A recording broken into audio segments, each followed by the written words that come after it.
Hello friends, मैं शिवेंद्र प्रताप सिंह। आप सभी का राइस बुक एजुकेशन में स्वागत है। हम लोग आज पढ़ेंगे हिस्ट्री। देखिए, मैंने लगभग 2-3 महीने हो गए, मैंने एक वीडियो डाला था।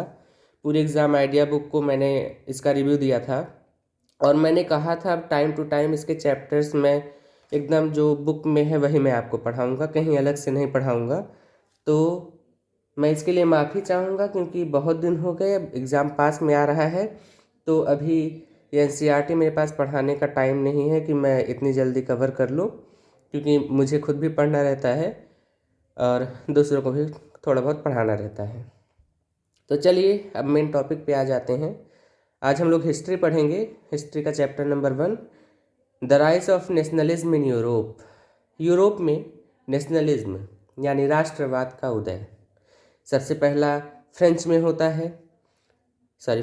होता है। आइए देख लेते हैं। Changes during the 1789 French revolution. क्या चेंजेस हुए थे 1789 के वक्त फ्रेंच रेवोल्यूशन में? जो फ्रांस था, वो जो है इस वक्त तक पूरी तरीके से राजतंत्र में आता था, यानी कि राजाओं द्वारा वहाँ पे शासन किया जाता था। और वहाँ पे जो कुशासन वगैरह हुआ, लोगों के अंदर राष्ट्र प्रेम जागा। उन्होंने कहा कि अब ये इस तरीके से नहीं चल सकता है, अब हम खुद राज करेंगे, यानी जनता खुद खुद ही राज करना चाहती थी। तो क्या हुआ कि the revolution transform the government power और ruling power for monarchy to French people और इट्स सिटीजन। अब जो राजाओं के हाथ में ताकत थी, कुछ चंद लोगों के हाथ में ताकत थी, अब असली ताकत किसके हाथ में आ गई? जनता के हाथ में आ गई है। ठीक। और जैसे कि हम लोग कहते हैं ये हमारे पिता की ज़मीन है, ये तो हमारे दादा की ज़मीन है, वो सब जो है फ्रेंच में होने लगा। फादरलैंड और सिटीजन्स का लैंड, ये सब जो है सिटीजन्स के दिलों में आने लगा कि हमारी ज़मीन है, हम राज करेंगे, अपने तरीके से हम रूल करेंगे। The royal flag was replaced by new flag. जो शाही झंडा था उसे नए झंडे में परिवर्तित कर दिया गया। French become the national language, और फ्रेंच जो है नेशनल लैंग्वेज बना दी गई। Uniform weights and measure was were adopted. वहाँ पे यूनिफॉर्म्स और कुछ मेजर वेट चीज़ें, जैसे कि अभी तक ये नहीं, जैसे राजा लोग होते थे तो कुछ भी किसी भी तरीके से हो गया। अब वहाँ पे अलग अलग तरीके के प्रोटोकॉल्स बनाए गए जो लोगों को मानना ही था। Abolishment of internal custom duties and dues. जो वहाँ पे आंतरिक यानी कि अपने ही देश में अलग अलग कस्टम ड्यूटीज़ लगाई गई, उन्हें हटा दिया गया था। The centralise administrative system was established.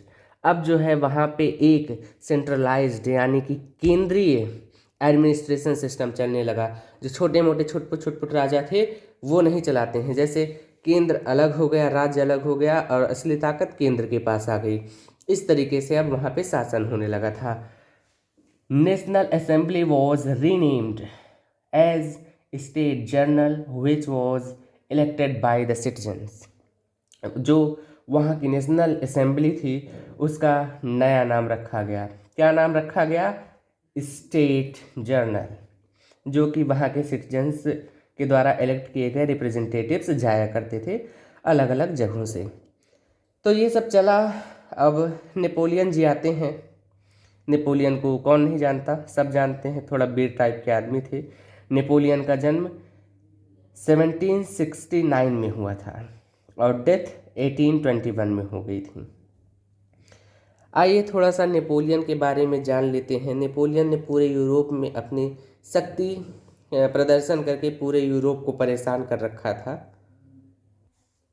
नहीं, मतलब परेशान नहीं किया था, एक तरीके से वो अपना शक्ति प्रदर्शन कर रहा था, क्योंकि लोग नेपोलियन को कुछ लोग अच्छे नाम से भी जानते हैं, तो मैं किसी को ठेस नहीं पहुंचाना चाहूँगा। ये सीधे पॉइंट पे आते हैं।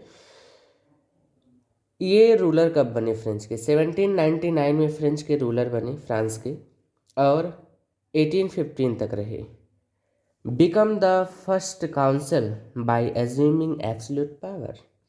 ये वहाँ के फर्स्ट काउंसलर बने और इनके पास पूरी पावर आ गई थी।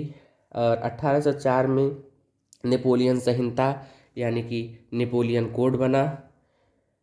आगे चलते हैं, सिंप्लीफिकेशन ऑफ एडमिनिस्ट्रेटिव डिवीज़न। जो एडमिनिस्ट्रेटिव डिविजन्स थे उन्हें सिंप्लीफाई किया गया, वर्गीकृत किया गया, किसके पास कौन सा डिपार्टमेंट होगा और वो किस तरीके से काम करेंगे। Right to property for French citizen. French citizens को यह उन्हें मतलब अधिकार दिया गया। कौन सा अधिकार? उनकी प्रॉपर्टी का अधिकार दिया गया। Abolishment of all privilege based on birth. जो जन्म से ही किसी के भी ऊपर कोई भी चीज़ लगा रहता था, तुम यहाँ पे जन्मे हो, इस तरीके का काम करो, इन सबको भी हटाया गया। इक्वालिटी बिफोर लॉ, सबके साथ समान व्यवहार करना, यानी कि सबके लिए बराबर का कानून बनाया गया। Remove restrictions on guild in town.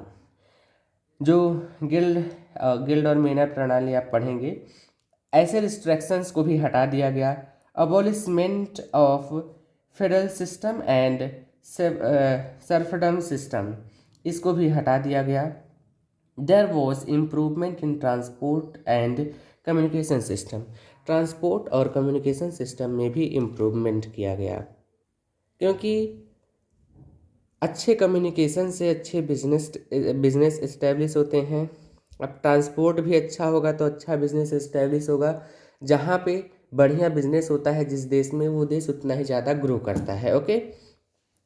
और अभी तो मुझे अमेरिका के एक राष्ट्रपति थे, उनका नाम नहीं याद आ रहा है, उन्होंने एक इंटरव्यू में कहा था, लोगों को ये लगता है कि अमेरिका विकसित है इसलिए अमेरिका की सड़कें इतनी अच्छी हैं। नहीं, अमेरिका विकसित ही इसलिए हुआ क्योंकि अमेरिका की सड़कें अच्छी थी। ठीक है, तो विकसित होने का इंतज़ार मत करिए, पहले अपनी सड़कों को आप अच्छा कर लीजिए, यानी कि ट्रांसपोर्ट सिस्टम को आप अच्छा कर लीजिए, आप अपने आप विकसित हो जाएंगे। चलिए आगे चलते हैं। ग्रीक रेवोल्यूशन 1830 में हुआ। Greek war of independence. Greek जो है अपने आज़ादी के लिए लड़ाई करना शुरू करता है। Since 15th century Greek was part of Ottoman empire. Ottoman empire का पार्ट ग्रीक पिछले 15 शताब्दी, मतलब 15 शताब्दी सेंचुरी से यह यहाँ तक रहा, 1830 तक ऑटोमन साम्राज्य का हिस्सा था ये।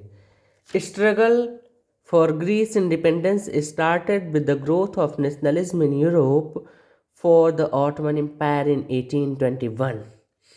जब देखा गया कि किस तरीके से यूरोप में इतना राष्ट्रवाद फैला हुआ है कि अपने देश के लिए लोग किस तरीके से मर मिट रहे हैं, तो ग्रीक के भी मन में आया कि अब हमें आज़ाद हो जाना चाहिए ऑटोमन एम्पायर से, लड़ाई हमें शुरू करनी चाहिए। Support from the waste European countries. पश्चिमी यूरोपियन कंट्रीज से इसे सपोर्ट मिल रहा था। एक मिनट, ओके। उन लोगों से सपोर्ट मिल रहा था। Greek culture and literature inspired the poet and artist who supported the revolution. जो ग्रीक का इंडिपेंडेंस चल रहा था उसे वहाँ के पोएट और आर्टिस्ट लोग सपोर्ट कर रहे थे। पोएट्स जो है कविताओं के माध्यम से और आर्टिस्ट जो है अपनी कला के माध्यम से उसे सपोर्ट कर रहे थे। ओके, तो ये आप समझ गए होंगे यहाँ तक। इस वीडियो में हम यहीं तक पढ़ेंगे। कल हम यानी कि अगले वीडियो में पार्ट 2 में मैं यहाँ से पढ़ाना शुरू करूँगा, क्योंकि वीडियो ज़्यादा लंबा हो जाता है तो अपलोड नहीं होता, थोड़ा टाइम लगता है। ओके, तो आप इतना अच्छे से तैयार करिए और मिलते हैं अगली क्लास में। थैंक यू, जय हिंद। वीडियो अगर पसंद आया तो लाइक शेयर सब्सक्राइब जरूर करिए। ओके, जय हिंद।